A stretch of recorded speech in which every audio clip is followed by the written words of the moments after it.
Chapter 8. The Vault Below. The ocean around the island was too still. It didn't crash against rocks or curl with wind. It simply breathed. Slow, silent, glass-like, as if the water itself feared what was beneath it. Their stolen VIII submersible breached the surface under cover of the night. Lincoln navigated from the helm, while Mira tapped into the deep wave sonar. The beacon John remembered, the womb beneath the waves, pulsed steadily from a trench off the northern coast. As they approached the sheer cliff wall of the island, a hidden panel in the stone opened, like a mouth of something ancient.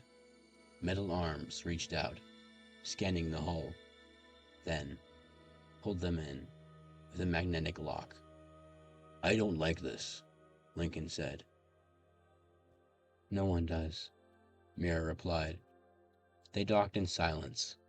The moment the airlock hissed open, a chill seeped into the sub, not just from the cold, but from the silence. This place was not abandoned. The hallway ahead of them glowed faintly blue, lined with screens, playing looping footage. Forests blooming in seconds, deserts turning green, oceans parting for cities made of chrome and light. "The future," Mira said darkly. "Rylan's Eden." John walked ahead, his rifle lowered, but ready. His shoulders tightened as they passed beneath a mural etched into the wall. Children with metallic spines, smiling faces, standing in a garden with glass trees. "They look like her," he said. "Like Sam." "They are," Mira answered. They found the main chamber 3 levels down.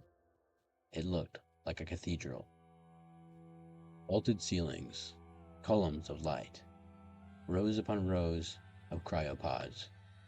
Hundreds, no, thousands. Inside each one, person, sleeping, growing.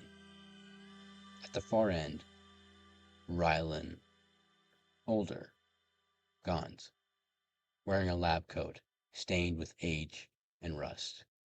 His eyes gleamed like stars in water. "I wondered when you'd come," he said softly.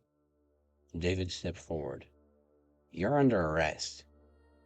Rylan laughed, not with scorn, but sadness. "You still think this is criminal?" he asked. "You see it as evil. But evil is what waits outside. This is mercy." He gestured around him. "Do you know how many species we've lost in the last 10 years? How many cities burn? How many forests rot?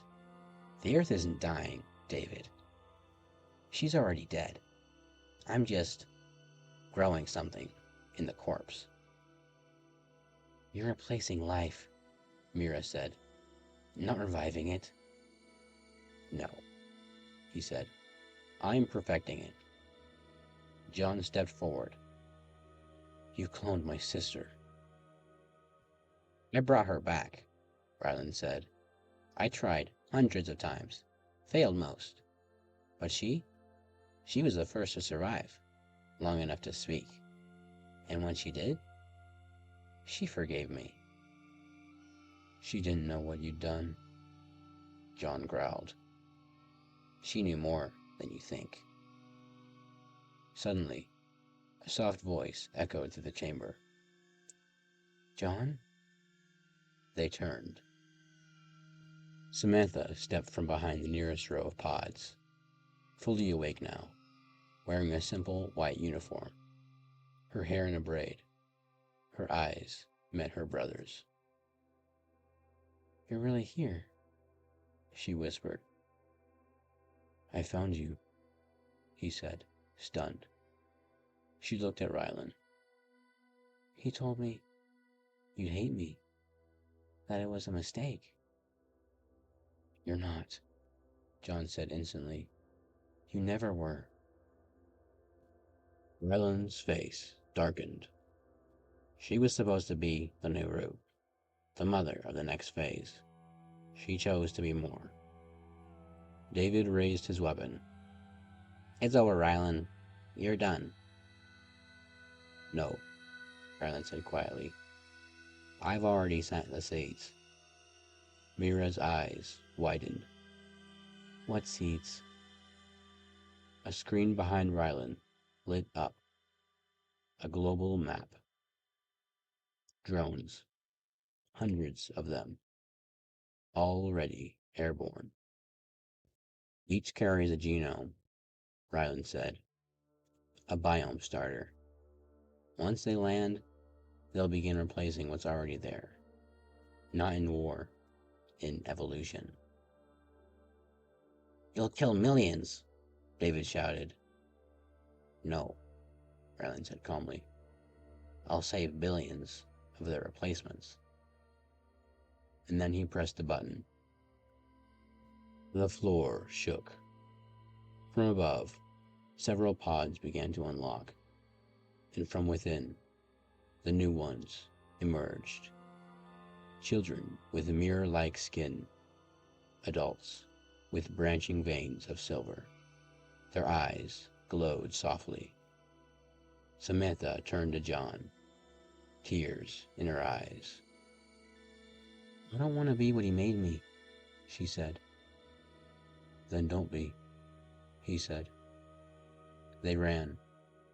Gunfire erupted behind them as the first wave of synthetic guardians launched. Mira slammed a charge into the wall, blowing the side exit open. As the chamber collapsed in smoke and thunder, David grabbed the drive from the central console, the master override Mira hoped, and they fled into the tunnels, Samantha between them. Above them, the island began to shift. The vault was opening, and across the globe, the seeds began to fall.